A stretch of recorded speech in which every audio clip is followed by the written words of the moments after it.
pickaxe. Welcome, cast and crew, back to Nocturne, A Curse of Strahd Tale. My name is Ryan McManus, and I will be your director for today.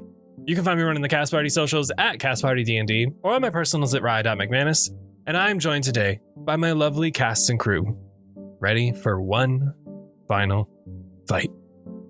We have May.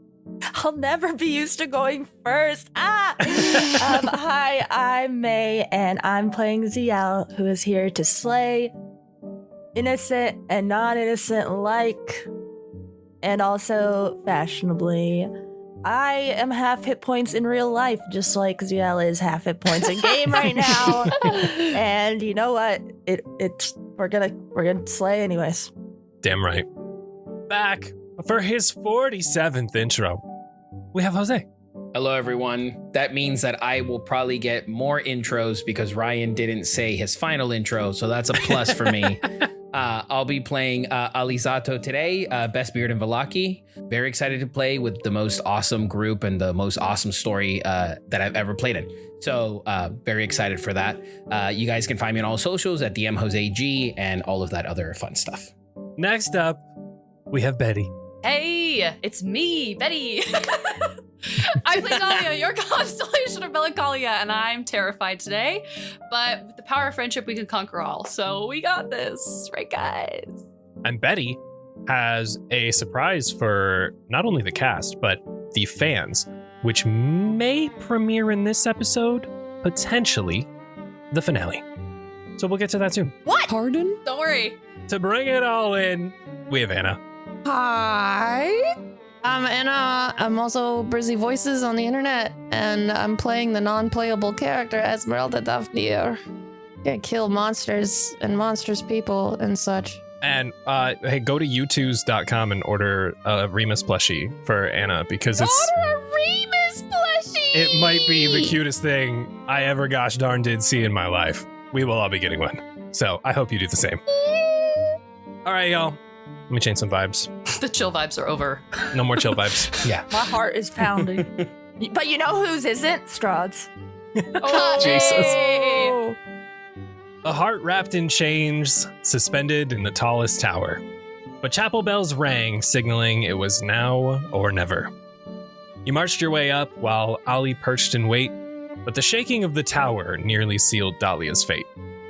The heart tried to shake you away, but you pushed forth with attacks, as the were-ravens joined the fray, and Gracie had y'all's backs. Living halberds and spells, short swords and bolts. But the real fright came when you heard spectral hooves.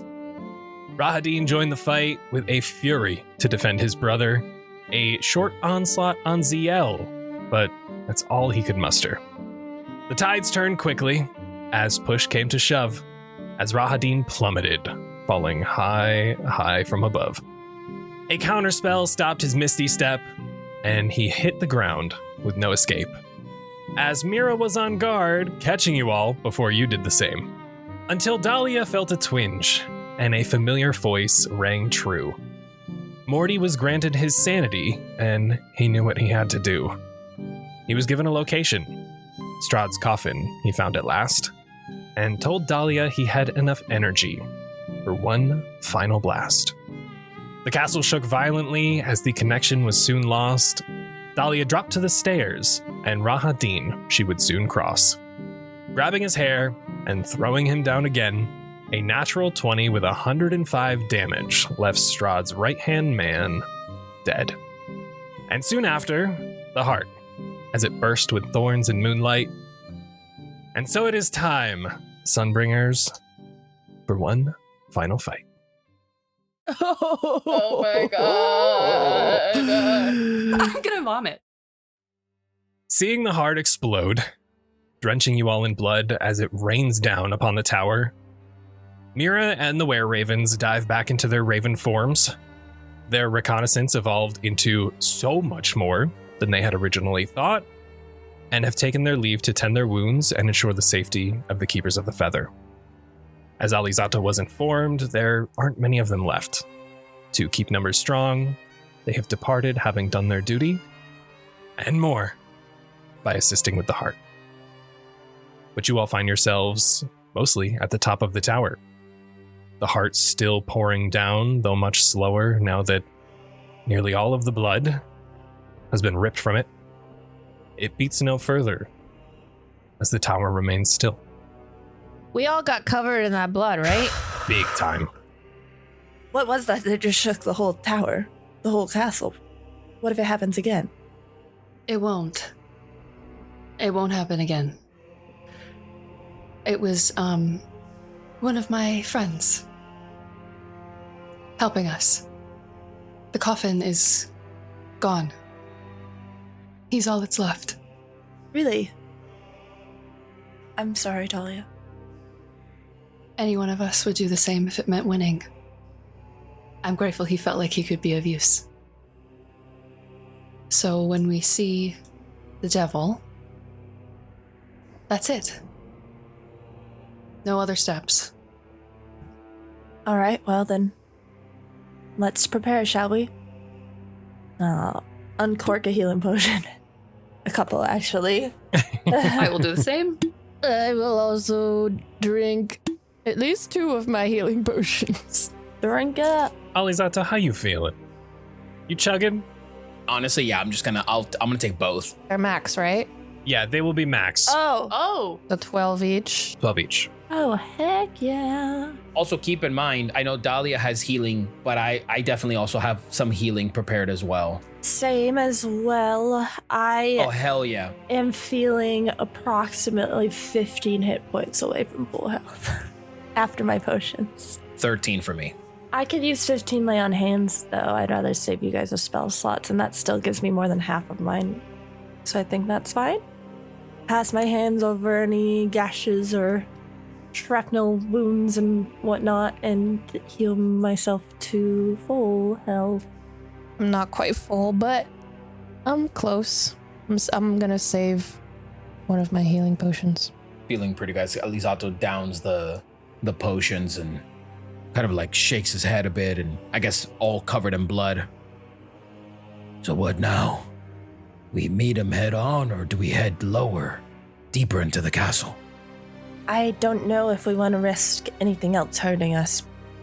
We know where he'll be. He's expecting us. Where will he be? In the chapel? Where the ceremony is? The card said he will wait upon his throne. The room where the masquerade was held. And what of Irina? We have to pass Irina anyways. Maybe we bring her with us. In her current state? I thought about that. I'm worried that even if it's just out of spite, what if Strahd goes for her? Maybe in a last-ditch effort, try to turn her, or bring her to his side, or use her against us. I don't think he can do that as long as she's resting under my spell. You see, as you're talking, you see Alizzato take a diamond and just place it back into his pouch. Pretty well. Let's not risk it. Let's just meet the devil head on. Or those we've lost. Shall we take the stairs? Yeah, better than the Rahadin way. Alizzato kind of like peeks over the edge just to see how far that drop is. Well, the stairs it is. It felt really good to push him off. It was quite incredible, Dahlia. Is that horrible of me to say? No, That was no. athletically impressive. I felt the same way, so... We should check his body. He might have something on him. Good thinking, Es. He did have the scimitar. I don't know if any of you could use that. As you all descend the tower, it is a long, long way down, all the way to the bottom, alongside a crumpled Rahadin.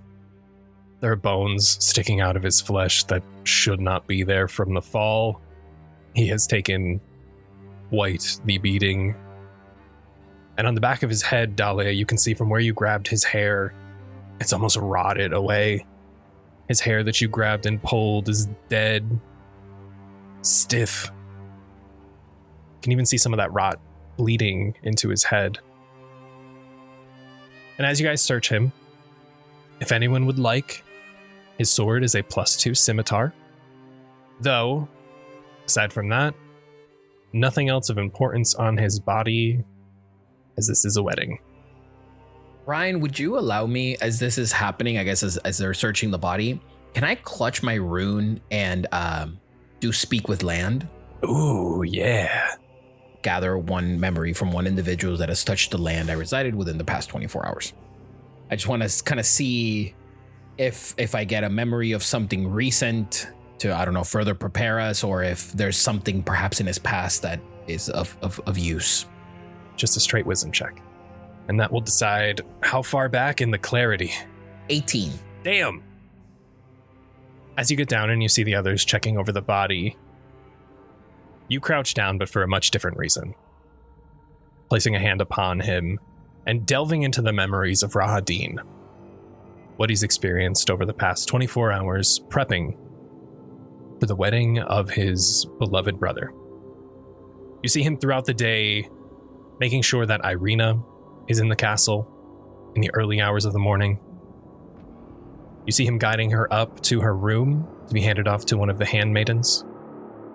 You see him getting gussied up and having a very intimate conversation with Strahd, telling him how proud of him he is, how honored he is to stand by his side, how honored he is to have been able to join the von Zarevich family, and how he will never, ever stop fighting for his brother. Until we get to the wedding, the church bells going off. You see him standing up on the dais alongside his brother, Strahd von Zarevich, with Father Lucian officiating the wedding. Though no bride across, no maid of honor across. You see a sea of people, smiling faces, waiting in anticipation, beads of sweat down Father Lucian's face, who is terrified at the thought of being so close to the devil himself. The church bells ring again. The first one signaling the wedding. The second one, as Rahadin grabs his brother's shoulder in anticipation for the double doors at the end of the hall to open to reveal the bride-to-be. Only for those doors to never open. Strahd tenses in Rahadin's grip, and one hand clutches his heart.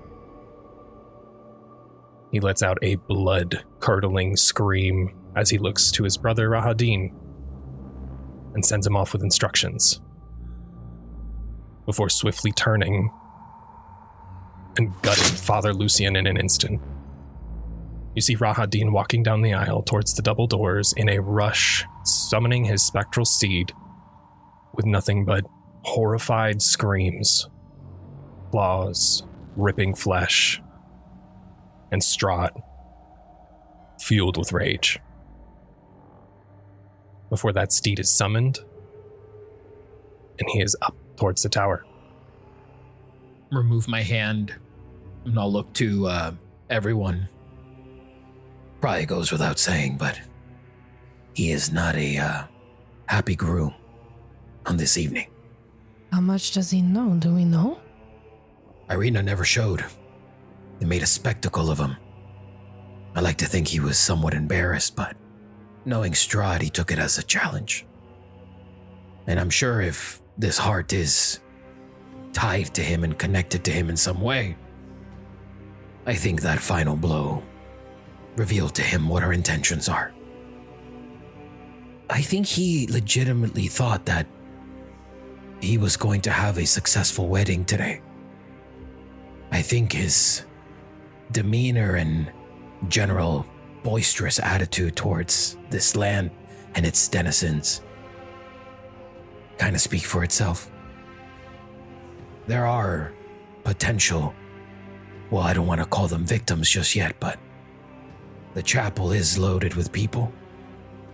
I don't know if he's ushered them away, but Father Lucian is dead. Thank you for looking. Good thinking. It's the least I can do. I think I could use this. I'll pick up the scimitar and throw it up and flip it and catch it. You know what that reminds me of?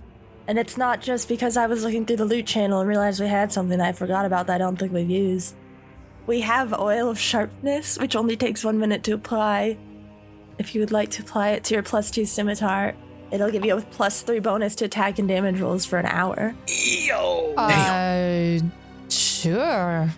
I'll take it and start dressing the blade. I fear some of his evil might be rubbing off on me, but I think it would be poignant to take his brother back to him, don't you think? At least the head? Oh. Alizzato looks to Zielle for like the like approval, like a for child, the evil like meter. please. Well, I killed his wife, so sure. I like that. I'll carry it, even though you did strike the final blow. I don't need him gunning after you. I do not want to be strucken down, so I appreciate that. Perhaps anger can make him waste his spells or his energy up front, and if we can withstand that, then I'll take the Sunblade, and I think easily enough just remove his head. Yeah, no roll required if you're using the Sunblade. Ooh, that's so sick. Clean. It almost cauterizes the wound as you go through. So we're gonna go back out the way we came, then I'm gonna grab Irina's body. Walking back up to the 3rd floor, Esmeralda remembers exactly where that stone is to be able to get you guys out onto the parapets. The storm is still crashing down. The rain is heavier than before, and the thunder is quicker. It's heavier. It's louder. And as you're walking across the parapets, you get to that one small tower, only to find Irina's body is nowhere in sight. Oh no! Oh! Well, then he must have her. Maybe the ravens took her. No, they didn't.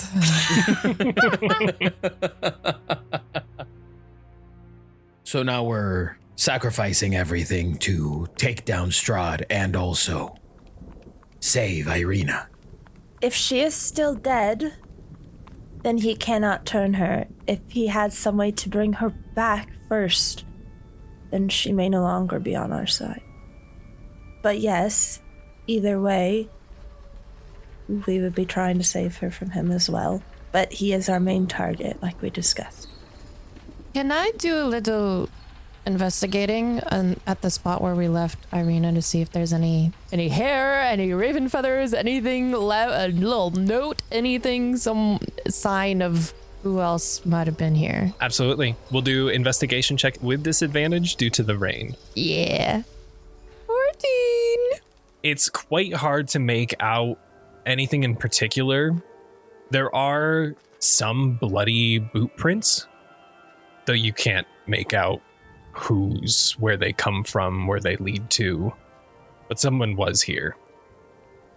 Alright, well, all I find is bloody footprints. I mean, that's indicative. But, shall we? You want to climb back through the window, back into that old dining room. It seems to have been unused for decades. Should we bring him some rotten cake to celebrate? Before Dahlia goes inside, like she'll kind of let everybody go inside first. As best as she can through the rain, she's going to try to look up to the sky and see if she can make out any stars. The thought does cross her mind that this might be the last time she can ever look at the sky, see the stars, see the moon, feel the rain, feel the wind, as they're going to be going inside. As soon as that thought kind of crosses her mind that this might be the last time, she'll take her hands away from her face and just kind of let the rain fall on her skin and take a big breath in and out. Dahlia, what constellation do you see specifically shining through the clouds? One in particular shines bright enough to pierce the thunder clouds above. And I would just like to know which one you think is watching over you tonight. This constellation is one that she has seen only ever in Barovia, and she doesn't know its name. She just knows it's the only reoccurring constellation she can find here, and it is 5 stars just in a straight line. She, in her mind, has called it the rope.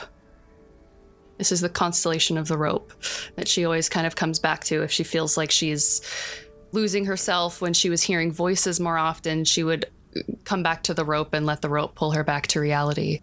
And that's the last thing she kind of sees before dipping her head under the cracked window pane and heading inside. And you all find yourselves out of the rain. Some of that blood washed off your bodies and your clothes. And you begin to head down that spiral staircase back down to the main floor. As you exit the spiral staircase opposite the main dining hall door, where you all just shared a drink with the groom. And as you walk back out into the main entrance where you found all of the wedding attendees mingling before being taken back into the chapel, no one. The castle is eerily quiet. There are no attendees walking its halls. There are no servants carrying trays of drinks and food. It's hard to even spot a rat skittering across the stone floor. The only thing you do see is coming from the hallway leading to the chapel, up the stairs that led to where the masquerade was held, was one trail of bloody footprints. Should we poke our head in the chapel just to see? Sure. Perhaps there's something useful in there? Perhaps he's trying to marry a corpse. I'm tiptoeing. Yeah, we'll try to not be super loud about this. But I can also stay back in the hallway a little to kind of like keep guard behind us too. I think I'm going to stay back. I'm going to keep a distance. Everyone moving into the chapel, why don't you give me stealth checks? 14 for Dahlia. 26. As you guys make your way down the hall, you are matching the eerie quiet of Castle Ravenloft perfectly.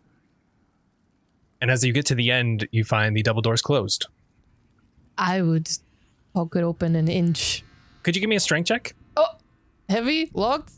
Oh no, that's a dirty one. Whoa! This is more so due to the fact that the door itself is heavy.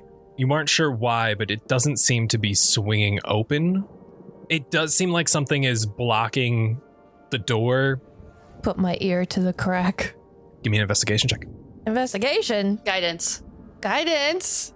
22. Damn. Hey. The only thing you can hear through the crack, melding with that eerie silence, it's almost like a tonal hum. Almost when you take your finger wet around the top rim of a glass. As if you were to take a bell and take the little ball inside and almost vibrate it around the rim of the bell. Just this consistent, slow, lower tonal hum. I don't hear any commotion. There's a strange humming. Maybe if I help, we can open the door? Is it worth it? Can I cast, can I use my divine sense? Sure. 60 feet. Fey, fiend, undead, 60 feet. Not a single thing pings. Oh. Whoa. Aside from Dahlia, nothing triggers your divine sense within 60 feet. Is the throne room? The throne room wouldn't be 60 feet up or below me. Would it? Is further than that? Yeah, it's diagonal over on this side. Oh, okay, so yeah, too far. It's a bit of ways away. Mm-hmm. Okay, well, I would tell the others that there's nothing undead or fiendish of any sort in there. But I can also help open the door if you think we should go in. I mean, we don't think it's, like, booby-trapped, right? They were all just in here.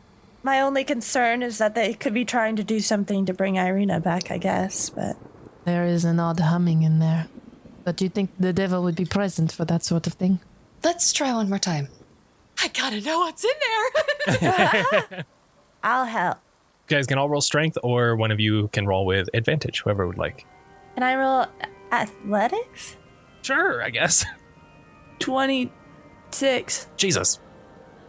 Seeing Esmeralda and Dahlia try to open the door, but struggle quite a bit, Zielle walks up behind and, with the help of everyone, shoves open this side of the door, and from within you can hear a body slump forward, as if there was a corpse blocking this side of the door. Oh, no.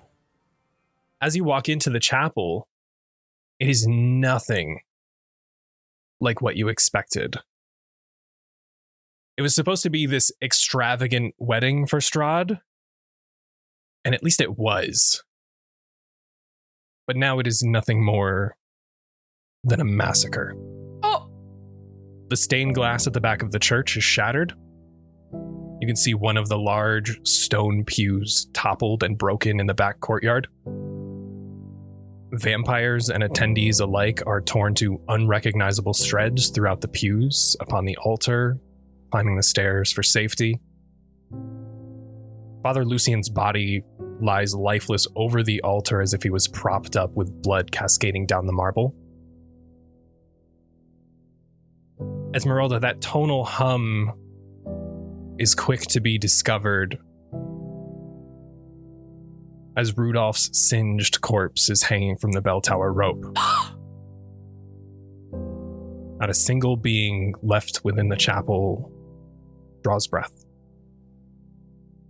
And Zielle, the sun sword in this moment emits a heavy, heavy emotion of not only deja vu, but mourning upon seeing the chapel massacre. I'm running forward, and if I can reach the rope, I will cut it down with the scimitar. If I can't, I will throw the scimitar at it. You would be able to reach the rope, and cutting it is easy for you to do so.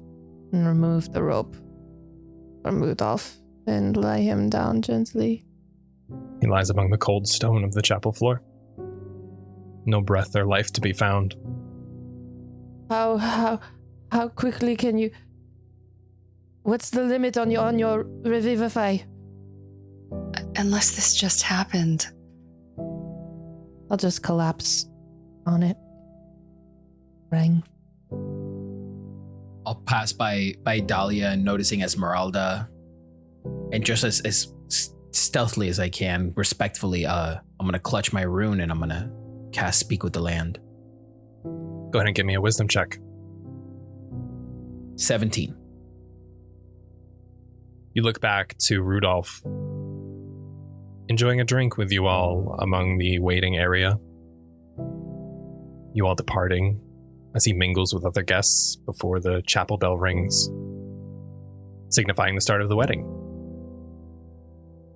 He walks down the aisle, melded with the other wedding attendees, seeing Strahd prim and proper at the top of the altar, along with Father Lucien, Rahadin, and he finds his seat. And he sits and he waits, with 4 assigned seats next to him that never get filled. Panic begins to set in, especially as the second bell rings. And the moment that he goes after Father Lucien, when Strahd snaps, is the moment that Rudolph goes into action. You can see him defending not only wedding attendees, but his vampires. He is flinging spells, using mechanics hidden up his sleeve. And you can tell he gets one good stab through Strahd's stomach before Strahd grabs him by the neck and he is hoisted into the air. Strahd's hand alights in flame as Rudolph begins to burn and char. And with one flick of the wrist in the air, a noose tied tight, before he is left and given a gentle push as Rudolph's final vision is witnessing this massacre before it all goes dark. I'll remove my hand and won't say anything, I would assume, or at least hope she understands. And I'll just give Esmeralda and Rudolph some space. Zielle, the sun sword ignites on its own. And with one large pulse of this radiant light, it's as if you have walked into a small vision of what this chapel used to be. For a moment, you see a blue sky outside, the sun beaming through the stained glass, but not Strahd up upon the altar, though it is a groom. that shares a striking resemblance to Tanis. Beside a bride who resembles Irina, and a priest saying, "Sergei, you may kiss the bride." Before the light dims, but the sun sword shakes violently as it ignites again. And in another pulse, throughout this radiant bubble, you see Strahd bursting through the double doors to try to stop the wedding. As he begins to charge at Sergei atop the altar, with his sword drawn and ferocity in his eyes. It dims only to reignite, trying to show everything that it can to you in this moment. You see Sergei defending himself at the altar. And one thing you recognize is the hilt of his sword. That of the sun sword, though a steel blade. One more reignition, and you can see the fight continues outside of the chapel, out where that pew had been thrown through the stained glass to the back courtyard. Now with rain pouring down over Sergei, who is on his back, crawling away, pleading with Strahd. Sergei is bloodied and broken as Tatiana, who you know to be Irina, cowers behind Sergei at the railing to the courtyard. And with one final pulse of the sun sword's light, you see Strahd with his fist wrapped in Sergei's jacket, grasped in one hand, and his sword plunged through Sergei's stomach in the other. As he pulls him closer, plunging his sword deeper and deeper as he grabs that suit jacket, bringing his brother face to face with him. As Strahd's eyes begin to turn into this muddled mixture of black and crimson, as Sergei's body goes lifeless. And the last thing you hear as that sun sword's radiant bubble, almost showing you a different world, a different time, as it begins to fade and come back to the sword, you hear the ear-piercing, heartbroken scream of Tatiana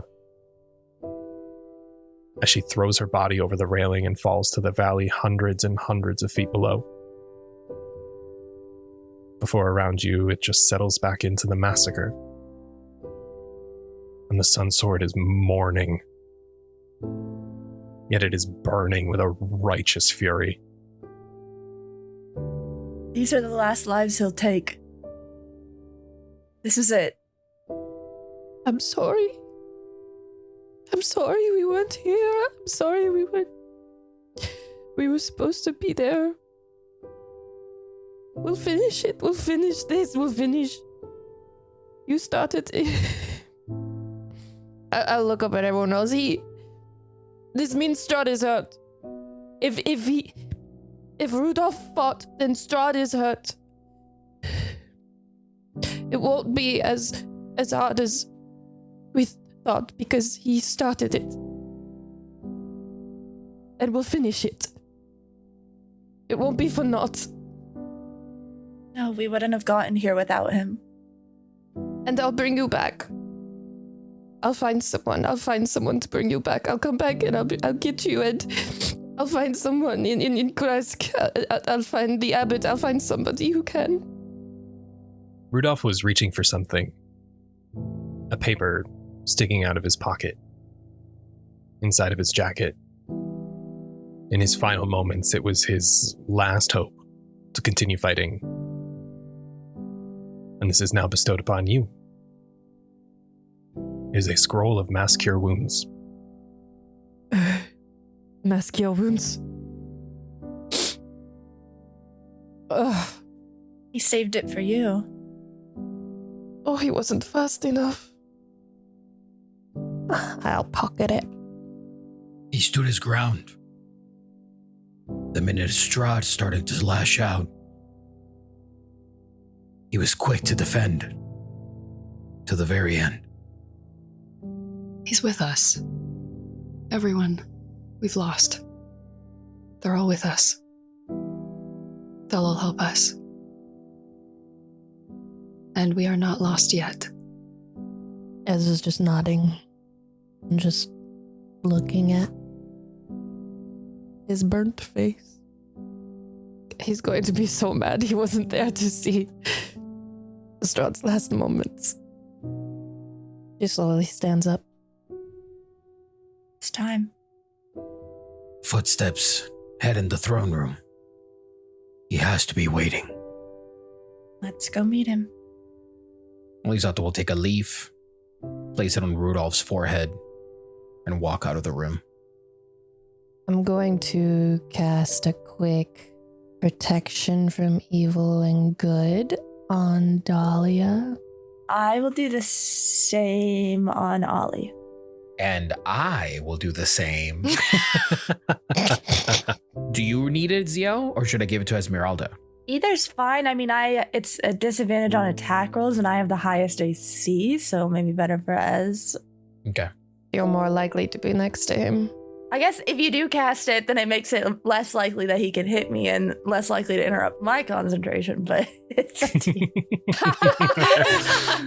Then I will cast it on Zielle. And I didn't prepare this spell. Are there any last preparations? What are we doing? Come on, guys. Oh my god. I guess it's really it.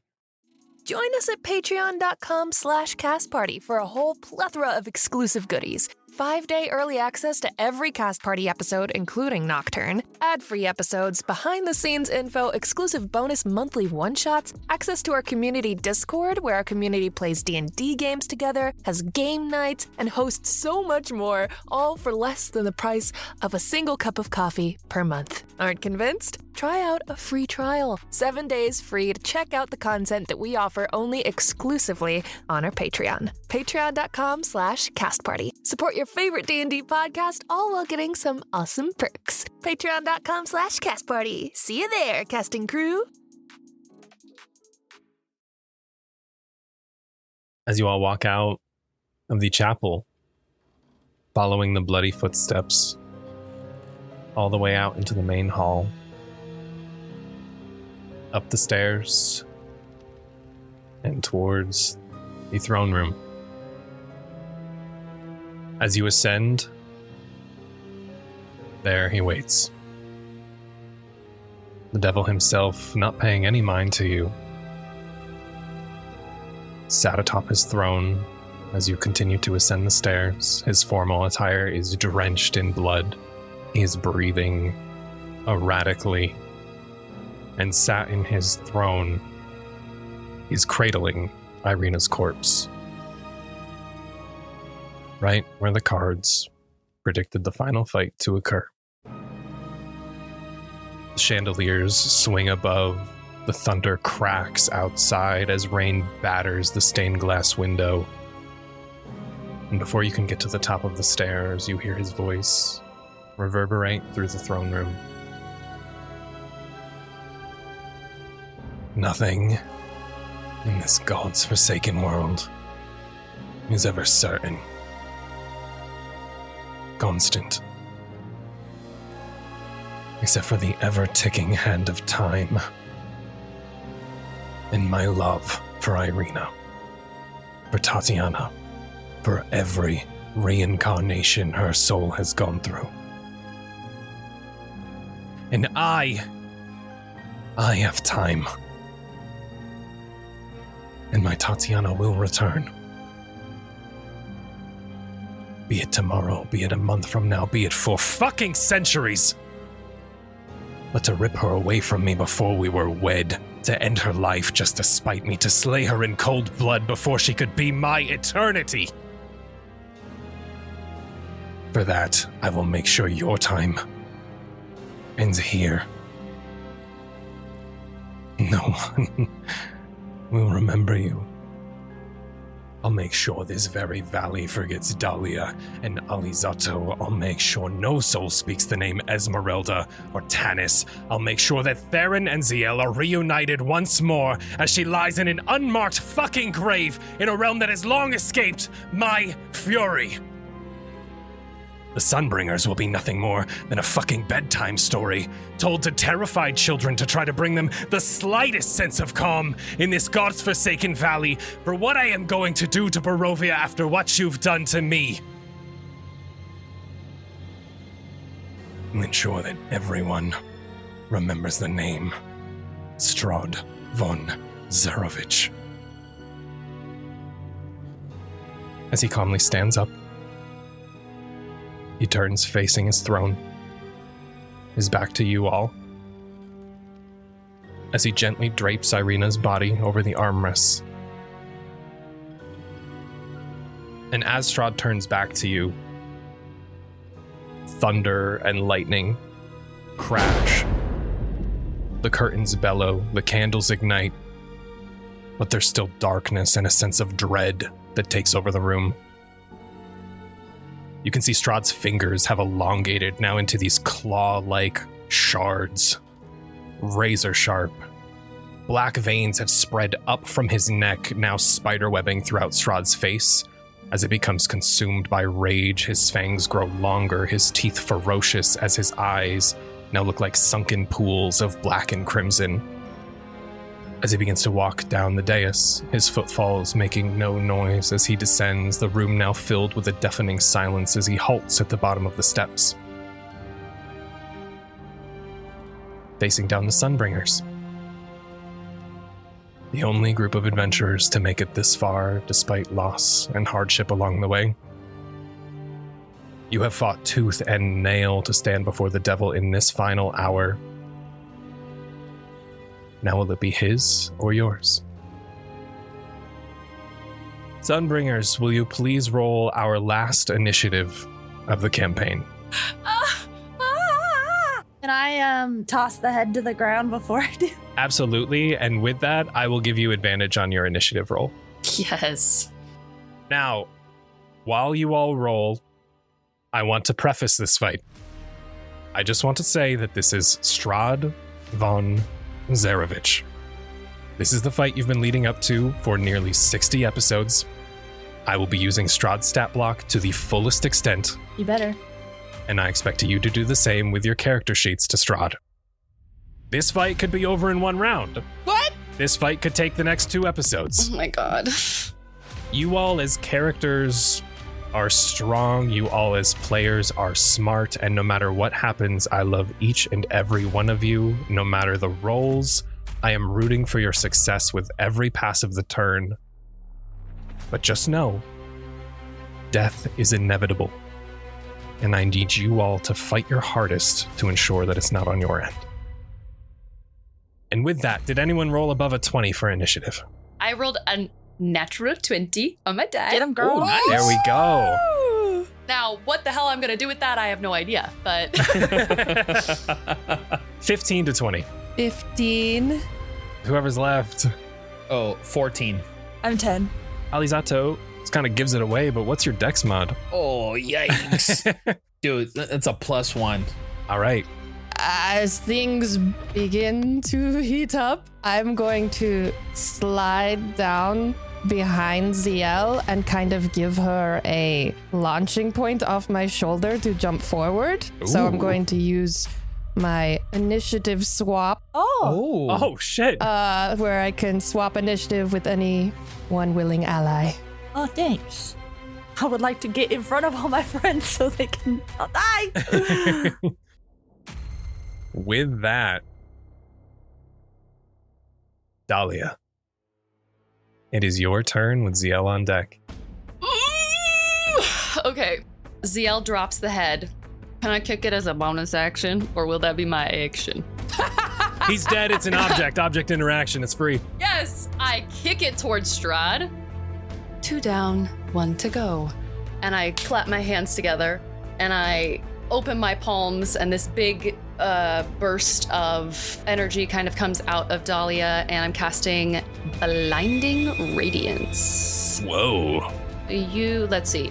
Bright light erupts from your form. I can't even read right now. I'm so stressed out. Bright light erupts from your form and dazzles those around you. I emit light in a 50-foot radius and dim light for an additional 50 feet. Each creature that moves within 10 feet of me for the first time on its turn or that starts its turn there must make a con save. It doesn't specify that I can make it not happen to my friends. I would like to go 30. I'm going to run to the center of the room. And I know he's not within that 10-foot range of me, but that is it. Unless I kick the thing. Okay, no, I lied. I kick the head, I move to the center of the room, I cast my spell, and I kick it again toward him. All right. As it tumbles across the marble floor, we move to Zielle with Strahd on deck. I am going to move across the room towards Strahd. I think that was my 30 feet. I'm not gonna dash to get all the way to him. I'm gonna just light up my Eldritch Blast and shoot it at him. As it's crackling in my hand, I'm gonna say, I didn't kill her in cold blood. It was her choice. So first beams are 19 and dirty 20 to hit. Both hit. So first attack is 2d10 for those 2 beams. 9 damage for the first 2 beams, and then I'll shoot another 2 at him. That would only be a 14 and a dirty 20 again. Only 1. Okay. So the 1 beam will do another 6 damage. And I'm, if you couldn't tell, trying to draw his attention. Boy, howdy, have you got it, Zielle. As at the end of your turn, Strahd is going to use one of his legendary actions to move his movement to get up close and personal with our paladin. Oh, time to dance again. Only for it to now be Strahd's turn. Zielle, as he was walking up to you at the end of your turn, it was as if he was moving in slow motion. You can still feel that rage built up inside him. But crawling his way towards you, fangs bared, hands sharp as ever, he grinds his claws together before ultimately locking his fingers, targeting each and every one of you in a 40-foot cube with slow. Oh. I'm going to try to snipe that spell out of his hand with counterspell. Yo. Okay.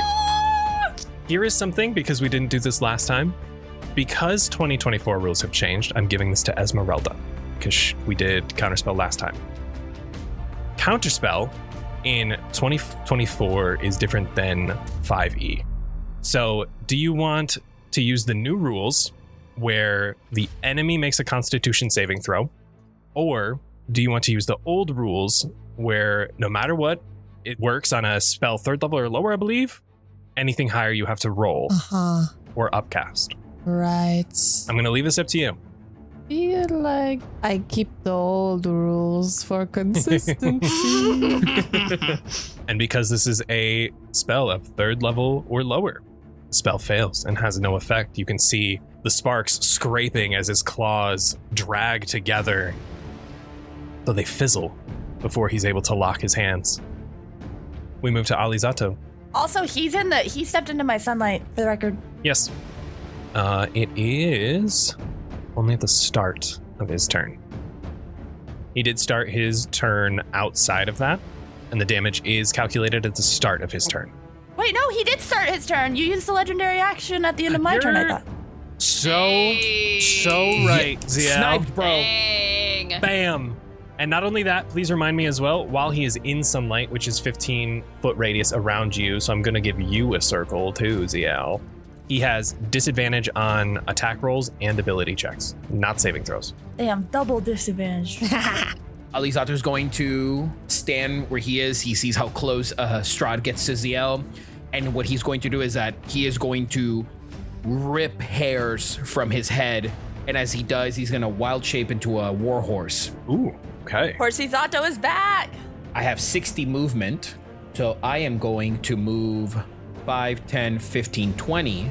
And then I will use the remaining 40 of my movement, which includes an additional 20 in a straight line, to charge at Strahd. Okay. So it'll put me right on melee with him, but he needs to make a DC 14 strength saving throw or be knocked prone. That's a 21. All right. Then that is all I will do, but I will be in horse form, and that'll be my turn.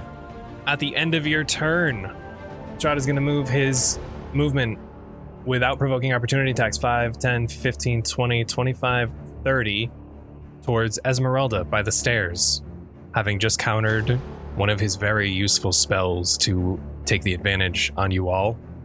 He cannot get to you. He is 10 feet away. But Esmeralda, speak of the devil, we are to you. Devil. Hello. Did you have a nice wedding? I forgot to give you my gift. Sorry, we were late to the ceremony. I'm going to take out of my bag a wine bottle. It's an old Champagne du Stomp bottle that I'd been using in my wagon as like a candle holder. But I filled it with alchemist fire and Zielle's glittery holy water, sealed it up, and I'm gonna throw it at him. Okay, please be my guest. Normally, holy water is like a dex save thing, but alchemist fire is also a dex thing. So I think it's a dex saving throw thing. So DC 15 dex save. It's a natural one. Okay. 1d4 fire and 2d8 radiant. 2 fire. Okay. And he is burning. Okay. And 8 radiant. Okay. And he's glittery. He is very glittery. Edward. As my bonus action, I'm going to take out that scimitar, new scimitar. Mm-hmm. Do you recognize this? And my dagger, and clang across the scimitar to create that tone that begins my blade song. Gives me +4 bonus to AC, increase my walking speed by 10, advantage on our acrobatics checks, +4 to any con saves for maintaining concentration, and I'm gonna run forward to stab him with his brother's sword. All right. Yeah. 25 to hit. Absolutely. 6 piercing. Magical, I'm assuming. Yes. As he runs up to you, Esmeralda, he's almost fading in and out. He's moving quick, though your counterspell disrupted him immensely. So much so that he's able to then be doused in holy water. So he will have holy water on him for the turn. And he's burning. He is burning, and then he runs straight into the sharp end of your blade. And Esmeralda, is that the end of your turn? Yes, it is. At the end of your turn, Esmeralda, Strahd is going to use one of his legendary actions to make an unarmed strike on you for a natural 20. Good thing I got my my reaction back, and I'm going to cast Silvery Barbs. A twist from his adopted brother's scimitar is enough to make him re-roll.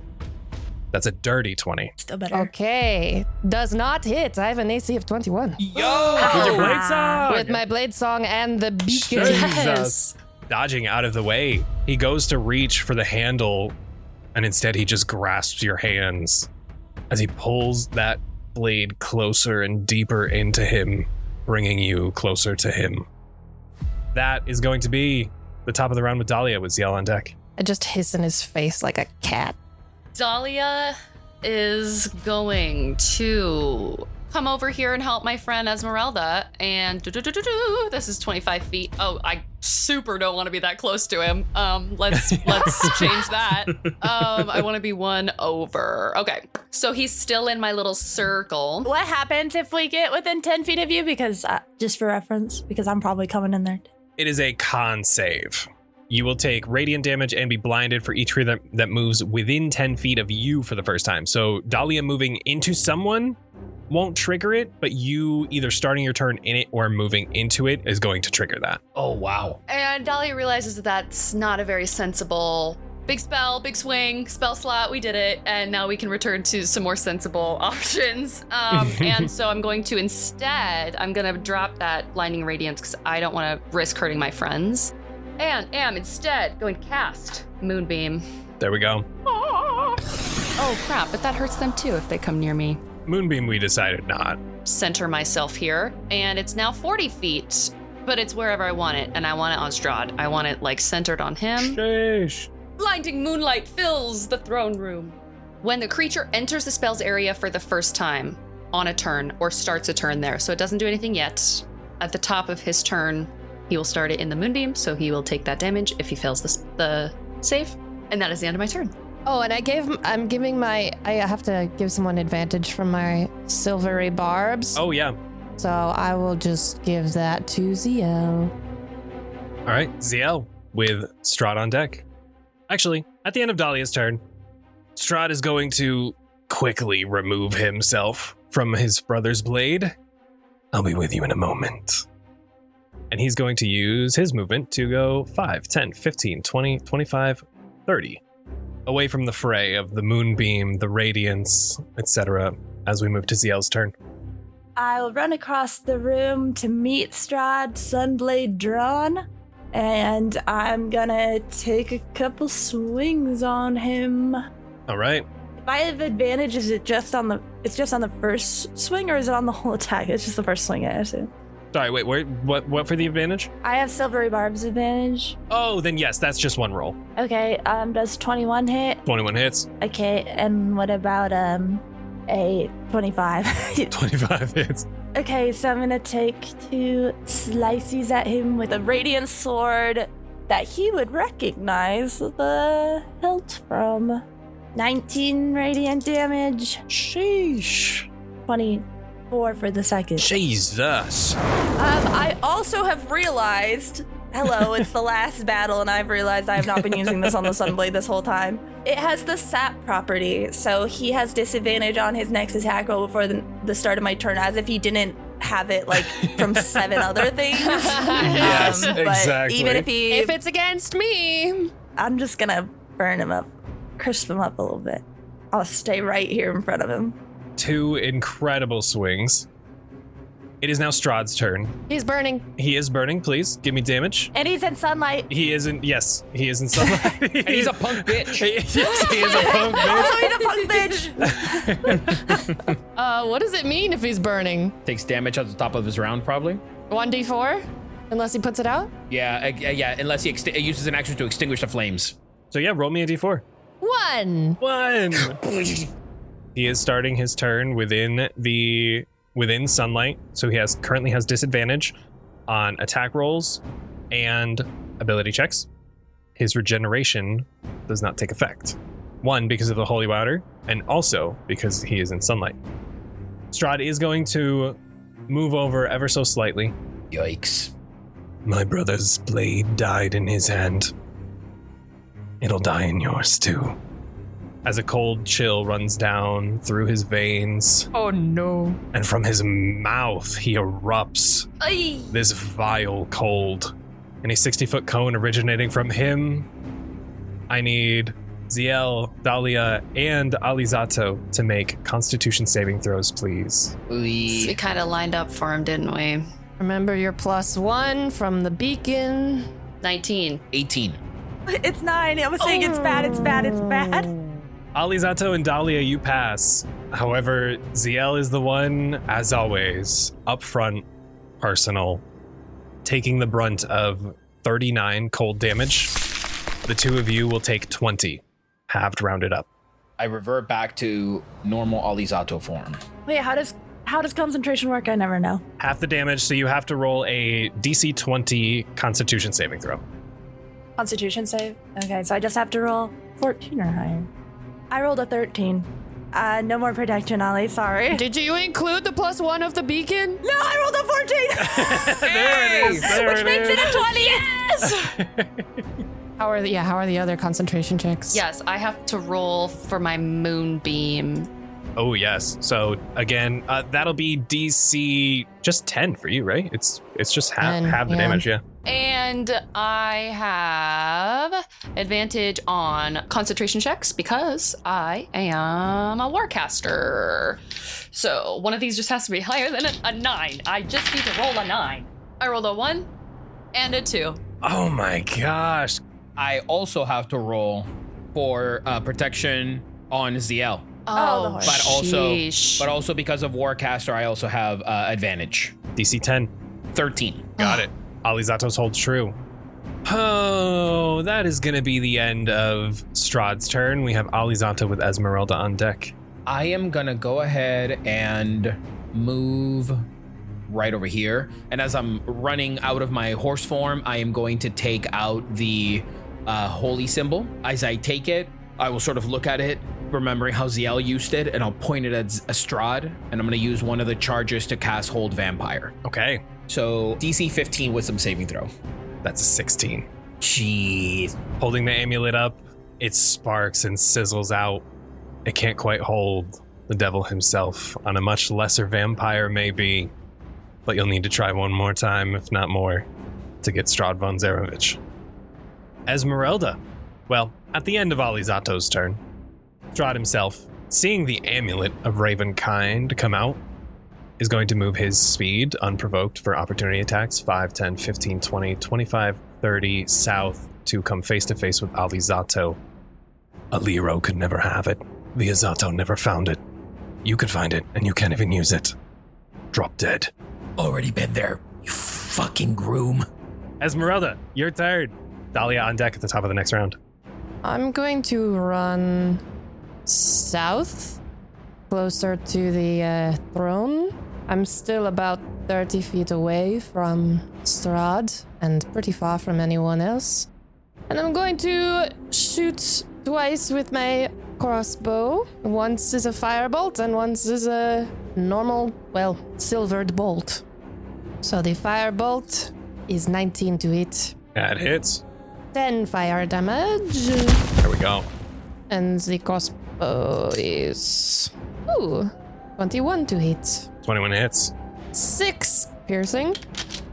And it has Vex, which I think means I get advantage next time. Ooh, okay. I believe I'm just going to stay there. That's it.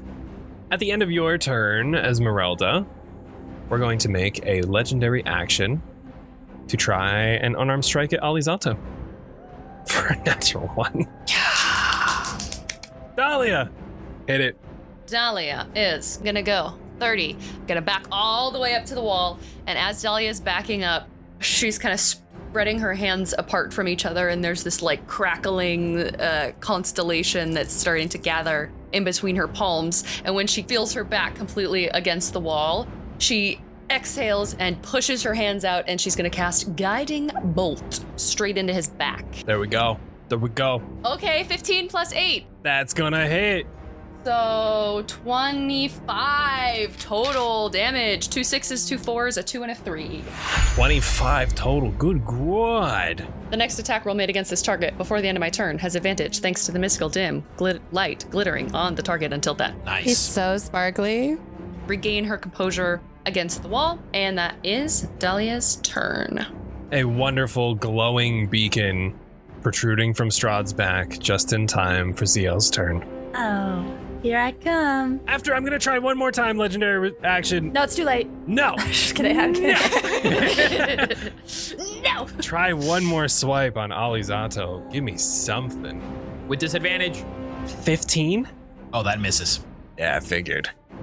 All right, Zielle, hit it. I will come up to Strahd's side, bringing my sunlight with me. And since he wants to banter, we can banter.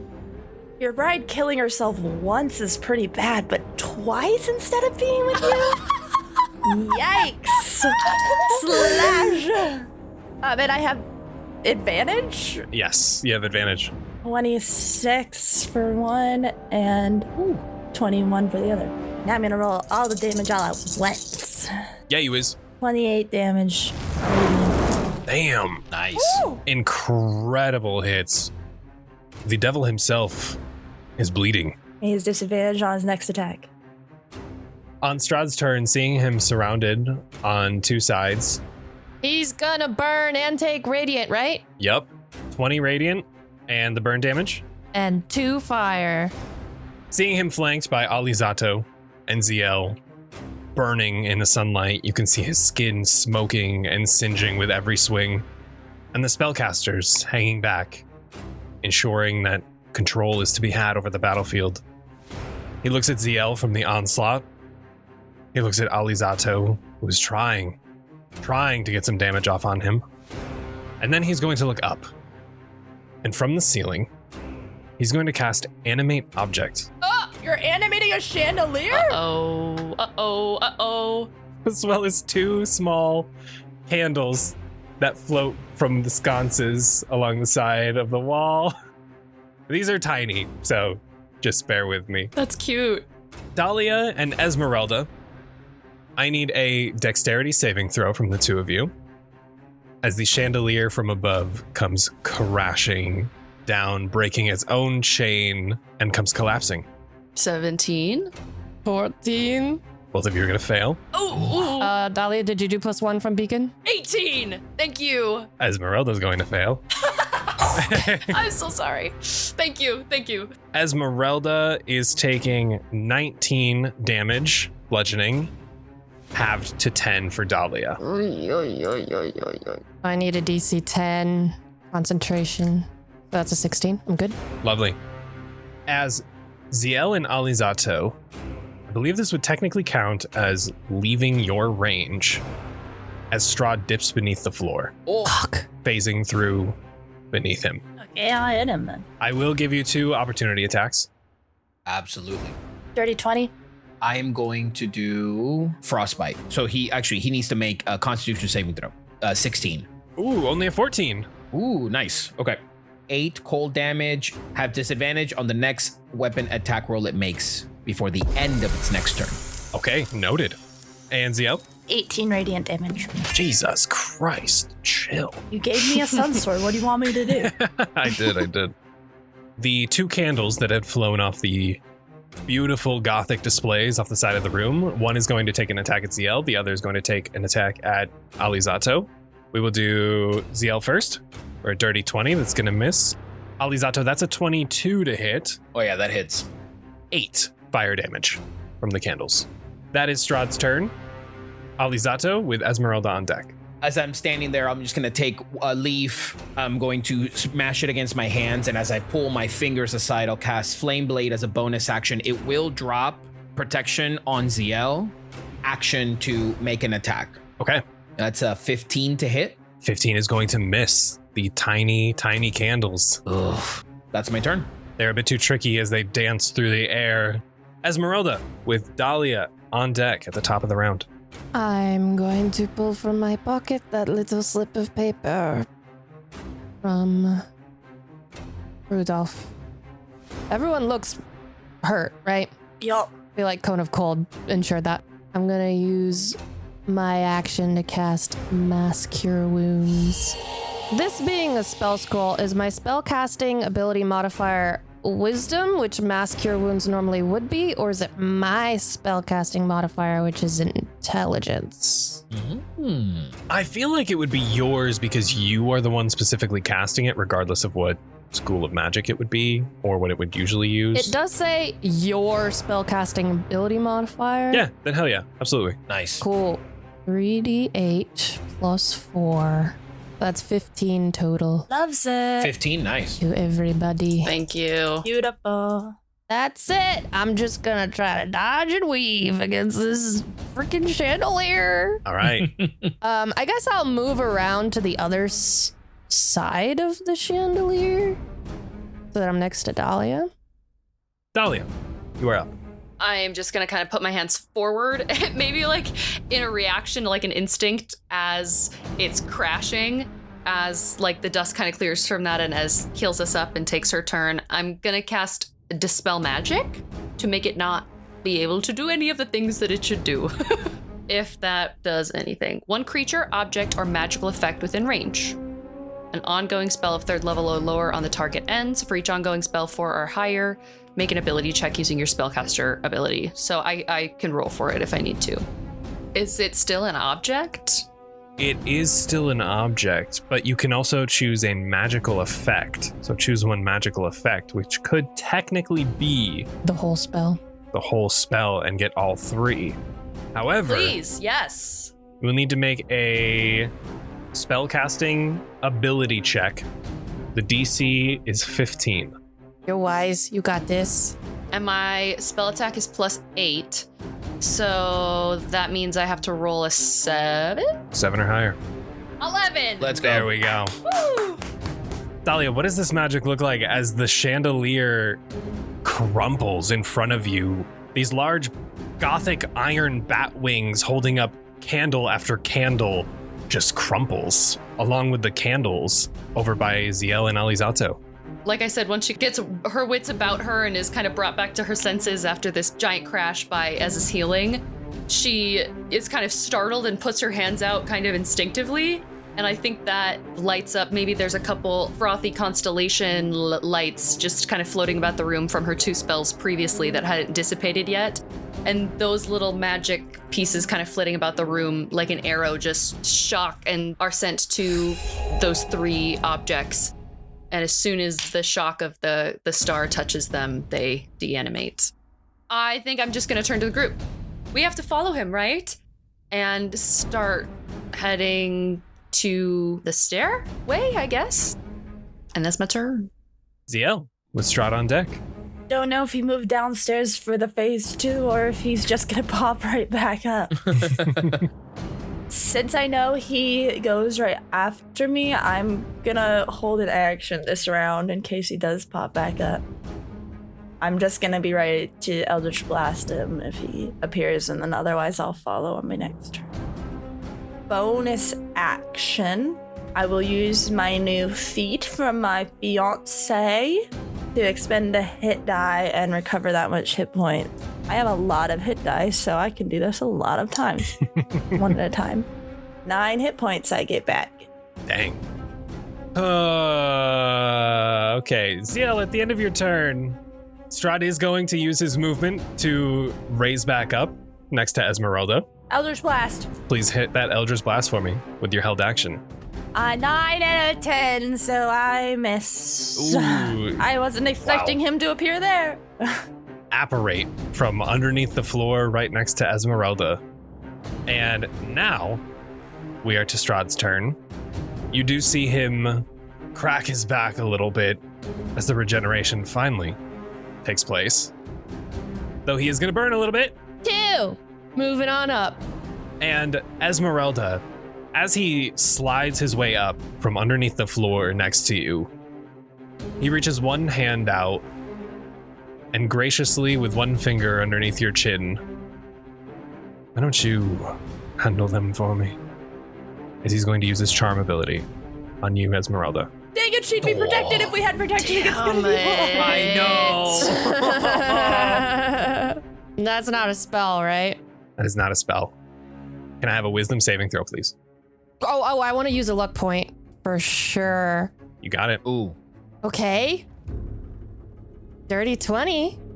That is going to succeed. He tries with those sunken in eyes to take hold of your being, but he can't quite get through. The righteous fury, knowing that Rudolph is gone, is enough to break it. I try to make like a little puppy dog face as if I'm so into it and listening to him, and then I break it and spit in his face. Oh. That is not the end of Strahd's turn, as he is going to move away from you, Esmeralda, so you may get an opportunity attack if you would like to use your reaction. Yes. Oh, hell yeah. 24 to hit. God Ooh. damn. This scimitar crazy. Truly. Especially with the oil, too. Good God. 16. Damn good scimitar swing.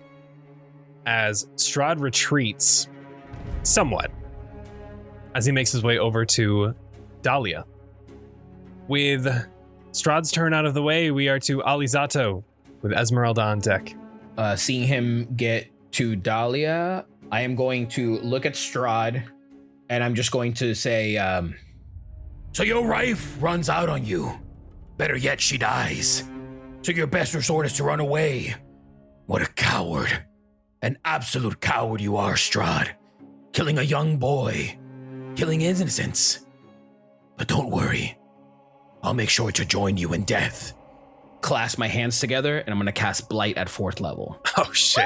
Ooh. So I need a con saving throw. That's a 19. Yeah, 16. Okay, well, it takes half as much. Still going to be good damage. Can anybody see the damage is blocked on my end? 39. Ooh, nice. That's crazy. So 20 would be half. Half or 20. Holy shit. As that magic is unleashed upon Strahd, you can see that it immediately takes hold. Those black veins crawling up into his face almost have this hint of a moldish green to them. As you can see, he starts to almost crumple in on himself. He's trying to shake all that is burning within inside of him. But just hearing those insults, the fact that he is a coward, is enough to burn that fury into him as he looks over to you, Alizzato. At the end of your turn, we're going to make an unarmed strike with Strahd's claws at Dahlia for a 21 to hit. Oh, super hits, yeah. There we go. That is 7 slashing plus 13 necrotic damage. Ooh, 20 total.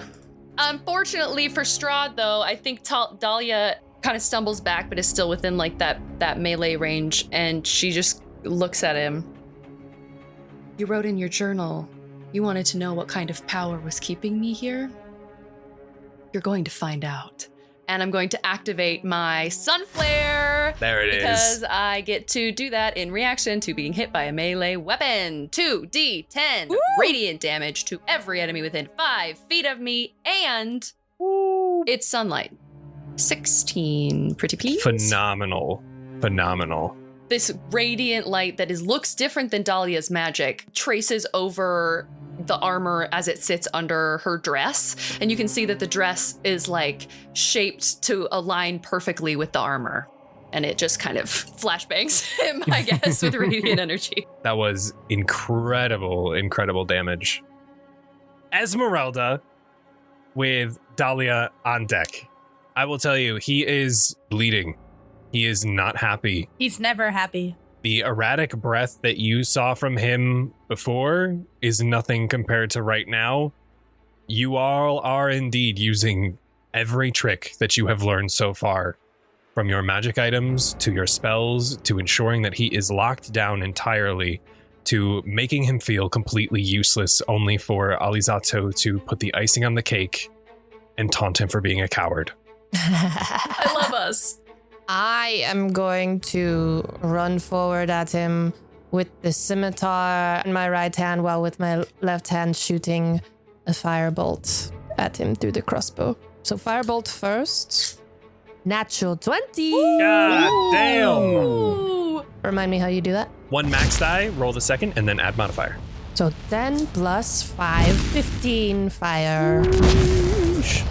And then I run for the scimitar and try to stab him through the gut. I aim for the same spot I got before. Hell yeah. Dirty 20. Hits. Ooh. 12. Piercing. Damn. A quick onslaught from the monster hunter, utilizing her tools to the best of her ability, as he is going to try to retaliate upon you at the end of your turn with a legendary action for an unarmed strike on Esmeralda for another natural 20. Oh, is this worth it? I'll take it. Are you sure? It's just claws. We got you. It's just claws, right? He's not like biting me. Math is so crazy. Oh, fuck. I don't like that. I made a mistake. Right off rip, that's 20 slashing damage. What? Plus Dahlia's next. 34 necrotic damage. 20 plus 34? Yes. You're joking! I asked if you were sure. That's What? crazy. That's What? crazy. I 54 don't remember points. it unarmed being that crazy. Holy shit. I rolled max on the slashing damage, and I rolled decent on the necrotic damage. 1d8 plus 4 slashing damage plus 4d6 necrotic damage on a claw attack. Well, I'm down. Oh, God. Wow. And I drop concentration on protection against good and evil. I made a mistake. Esmeralda! Learn from my mistakes. That is Strahd's legendary action. We are to Dahlia with Zielle on deck. I would like to read my scroll of Mass Cure Wounds. Okay, Mass Cure Wounds is what, 5d8? It would be, Oh. No. Girl, except for gathering Strahd's attention, moving over to Dahlia, what is your problem? sinking that claw straight into Esmeralda, pulling it out, and using that blood as Esmeralda falls to the ground. He whips around and throws that blood in your face, Dahlia, for a counterspell. I do have to roll for this using the old rules because Mass Cure Wounds is a 5th level spell. 4th level or higher, make an ability check using your spell casting ability. The DC is 10 plus the spell's level, which is 5th. I'm going to roll this in front of you all. Oh. Strahd has a plus 10 to his spell attack. Oh, Damn. All he needs is a 5 or higher. Or lower. 24. Oof. Dahlia, that spell fizzles. The scroll is too illegible, being splattered with Esmeralda's blood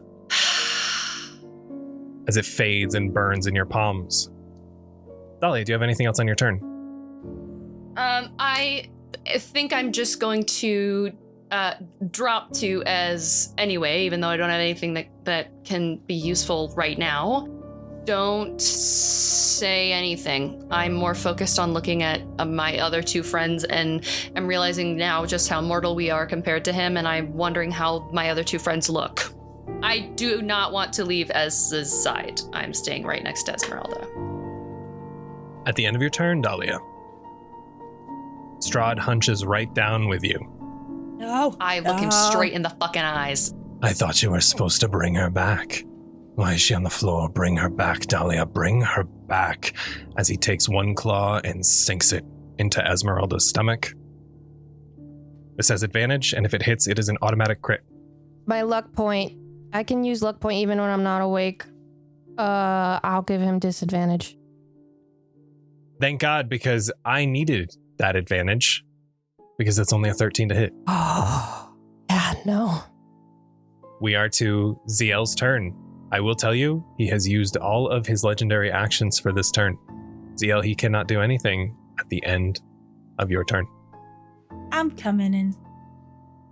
And I've been thinking for several people's turns about what to do in this moment, but I think this is what Zielle would do. I didn't think it'd be so easy. And I'm gonna hit him. 22 and 20 to hit. Both are going to hit. I'm gonna use a level 2 Divine Smite on one. It'll be 68 plus 16. Oh my God. First hit, 1d8, an extra d8 for the sword being radiant. For smite, I get 2d8, but it's level 2, so 3d8. And then I also get extra d8 for this divine smite for undead as well. So that's one hit. So then I get 2 more d8. Wait, that's only one hit? Okay. I did that right. 1d8. Do I have this many d8? Zielle, Strahd is dripping blood over top Esmeralda's unconscious body, heaving, trying to get a hold of her lifeless form as you come up next. 40 for the first slash. Good God. Then I'll have the other slash hit, but that will just be less. You do indeed. So 18 more radiant damage. For a total of 58 damage total. Yeah, that's more than he did to me when he slapped me. Embarrassing! Zielle, Strahd von Zarevich is yours. Really? Wait! Holy shit. Stop! Holy shit. I don't get to see it happen. You're gonna wake up to a better world, girlfriend. Don't you worry. Wait. First slash, I hit him, and then I hold my blade. He's crouched down over Esmeralda. I'm ready, blade at his throat, and I'll say, "Any last words? You love to talk." Sensing that he is defeated, he is outskilled. Maybe I'll be with Tots. As soon as he begins to talk, I decapitate him. Oh, let's fucking go! With my second slash. No. Before his sentence can even be finished, the Sunblade erupts. Zielle, you feel it deep within. Vengeance. Justice from the Sunblade emanating once more. As Strahd's head falls to the ground, his body flumps over top of Esmeralda. And as Strahd falls, his skin begins to burn away, like ash in the wind. Each speck of dust dissipating in the air, one by one, until the devil himself is nothing but a haunting memory. A bloodthirsty tyrant after one thing and one thing only: the love of a woman who was destined to never love him back. A man who slaughtered anyone who got in the way, who dared stand between him and Tatiana, making playthings out of those who wronged him, toying with gods and mortals alike. A curse upon the land of Barovia for over 400 years. Finally lifted. Through the large, stained glass window in the center of this hall, all across the valley below, you see the fog begin to thin. The mists rise from the Sphalic woods, from the village of Barovia, to Berez, to Vallaki, as a light can be seen cresting the horizon. Your wounds now touched by the warmth of a sunrise, as it begins to crest on a beautiful, beautiful morning, ushering in a bright blue sky to gaze upon in your hour of victory. And the sun's rays seem to fixate on the castle itself, shimmering through the stained glass as it fills this once gloomy and dark edifice with dancing colors. As a being can be seen taking form within the sun rays. A handsome young man dressed in heavenly white and gold can be seen slowly appearing in the beams, basking in through this window. His short blonde hair and clean-shaven face are the last to appear, as a long white cape billows before resting behind him, as he emanates himself a soft, golden glow of sunrise. Standing tall, he approaches the lot of you huddled over, reveling in your victory, before he takes one knee next to Dahlia. Good morning, Dahlia. A victory well fought. But I fear a rest is well earned for you. It's time, and I promised I would guide you. Might I escort you? You have many, many people waiting to see you again.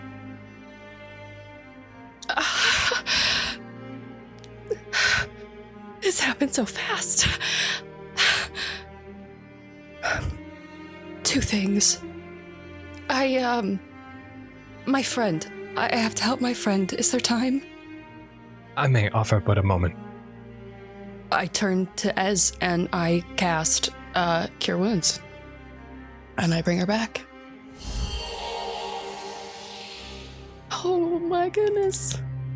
Esmeralda, life fills your lungs once more, and instead of seeing the silhouette of the devil himself huddled over you, you see Dahlia illuminated, her silhouette glowing a bright, bright yellow, being bathed by the sun. I scramble and I'm looking around. He left again. He went downstairs. We won. You did it. I just crumple with my face in my hands. Dahlia, this is what you want. I hate to intrude. It's not about want. It is a must. Second thing. There's another friend of ours, and I look to Ez. You could bring me back and keep me here, and I need you to do the same for him. Please. It is my only request of you. Please. I'll see what I can do. It's not a no. Just have to check when we get back. Get back. I must escort Dahlia to the great beyond, if you want to call it that. And you're coming back? I am always with you. All of you. I knew this was what was coming for me. And I can't thank you all enough for the adventure. You have a notebook that you've been keeping?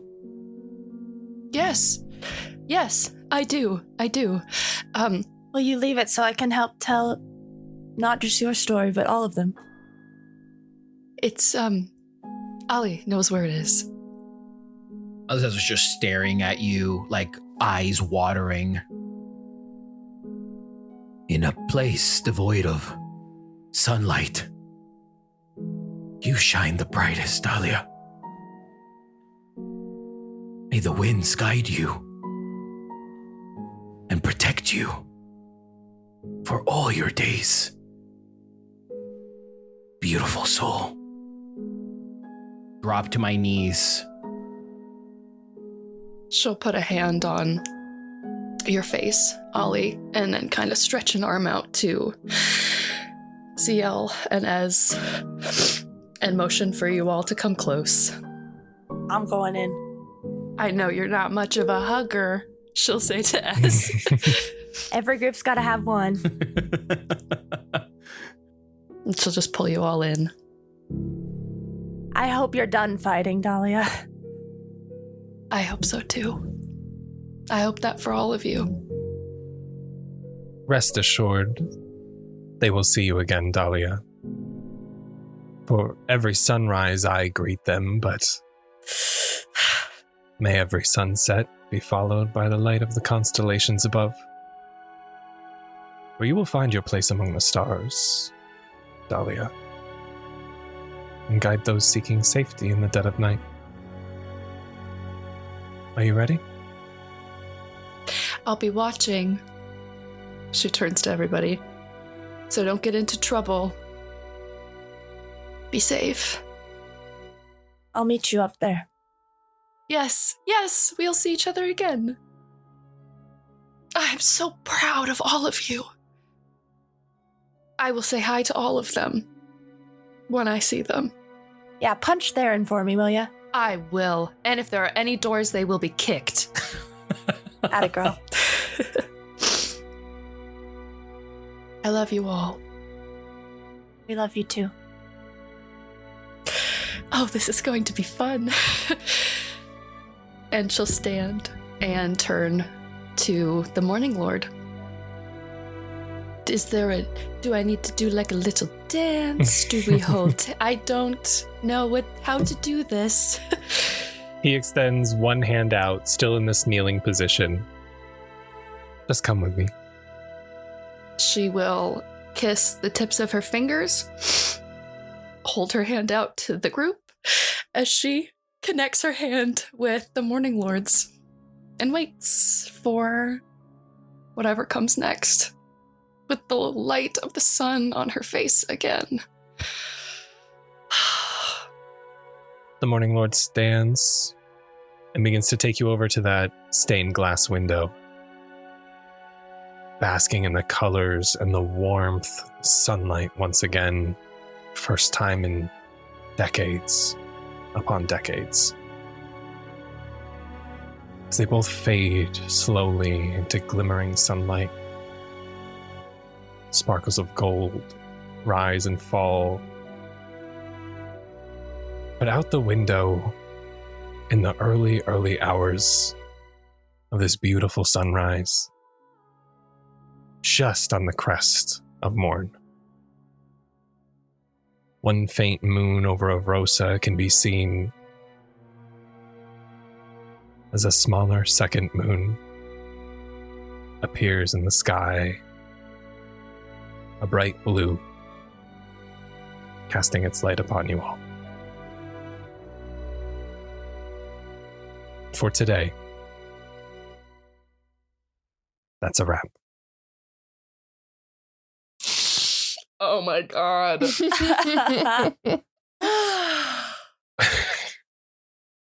Oh God. That's insane. My God. Same time next week, guys. Stop! You have to just sit there silently like the moon watching us for the last session. Me. You just have to Let there. me. Oh my god. Yes. Absolutely. Please. Absolutely. Yay. And just sit there with the Dahlia's popcorn. The curse of Strahd is lifted among the land of Barovia. He said the name. The valley taken back to the world of the living, now placed back upon Avrosa. You were but a day's travel away from the city of Avrosa. Home. But there's still more to be done and explored. On our next and final episode No, stop it. Oh my god. of Nocturne. And we'll see you in 2 weeks. Dad, you can't cry because then I'm going to cry. Goodbye, everybody. Goodbye. Bye.